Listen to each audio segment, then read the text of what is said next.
Well, welcome. I'd like to welcome to our campus County Executive Hsu and Owen McBoy.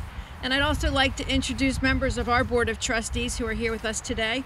Chair of our board, Mr. Larry Uvala, Trustee Reverend Dr. Diane Dixon Proctor, and Trustee Walter Hall. I'd also like to introduce the administrative team at Anne Arundel Community College, Dr. Mike Gavin, our Vice President for Learning, Felicia Patterson, our Vice President for Learner Support Services, and Melissa Beardmore, Vice President for Learning Resources Management. And we'd like to thank you as our county executive for this tree planting opportunity that's going to greatly improve the entrance and access to the campus. We really take great pride in our campus and our grounds, and we appreciate this very, very generous provision of new trees and shrubs to further enhance our ring road. So thank you. And I'll turn it over to County Executive Steve Hsu. Great. Good afternoon, everybody, and thank you, Madam President, for your kind remarks. Very excited about this opportunity for Anne Arundel County and our community college to work together on an important project. By the way, we have the best community college in the country, don't we? Yes, yes we do. And I especially want to thank Dawn Lindsay and Melissa Beardmore and Maury Chaput for working with us on this particular project to beautify the campus and to reforest this section of the campus. And I also want to thank Dan Kane, our Director of Inspections and Permits, and Chris Phipps, our Director of Public Works, and their staffs for putting this project together. Today, we're planting the first of more than 600 trees and 700 shrubs on this campus, starting here at the college's landmark entrance for students and staff. From there, the contractor will move out to College Parkway and then ultimately the entire length of the B&A Trail.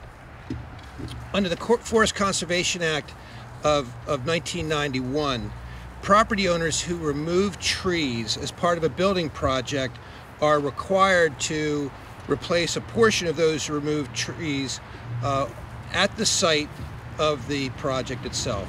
However, in some instances, it's impractical or even impossible to replant trees on the same site. Accordingly, the law allows property owners to pay cash into a reforestation fund in lieu of replanting on site.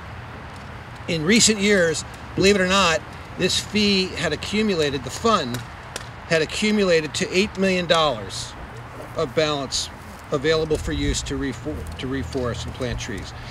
But about 2 years ago, we recognized that the county was having great difficulty in spending those funds at a high enough rate of speed to keep an inordinate amount of funds from building up in the account. So we directed senior staff to come up with a more aggressive plan to both protect the tree canopy and also to plant more trees. As part of that plan, we formed a partnership with the Chesapeake Bay Trust to purchase conservation easements on large tracts of land from private property owners. That partnership is working great, and so far has yielded grants protecting 137 acres in Palisades, Herring Bay, and Cranberry Woods, among others. Another part of the plan is highlighted by today's event. We scoured every possible avenue for finding places where we could plant trees.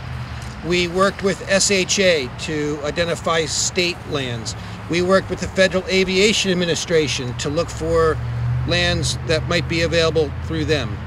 We talked to innumerable private property owners, and of course we scoured our own inventory of land held by Anne Arundel County government and identified 3 initial sites here at the college campus, College Parkway, and the B&A Trail. We are not just planting any old trees. It's important that we focus on species that are native to this part of Maryland, and the trees that we'll be planting today are Eastern Redbud and Sweet Bay Magnolia. We still have some work to do on this project. I alluded a moment ago to the fact that we have talked to an enormous number of private property owners and offered free trees.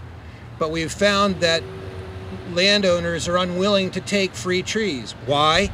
Because the current law and regulation creates so many obstacles to actually entering into an agreement with homeowners and property owners that most homeowners are simply not willing to submit to the kinds of strict requirements and easement requirements that the current law and regulations require. So we have entered into some discussions with our great partners, Governor Larry Hogan and Secretary Mark Belton of the Department of Natural Resources, to develop a neighborhood tree planting program that we think will go a long way toward improving our urban tree canopy, especially in the northern parts of the county, and will accelerate our efforts to be able to plant trees on private lands at no expense to the property owners and without too much red tape that makes such a project impracticable at the moment.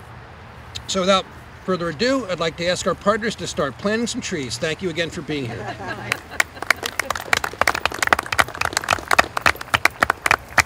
1, 2, 3.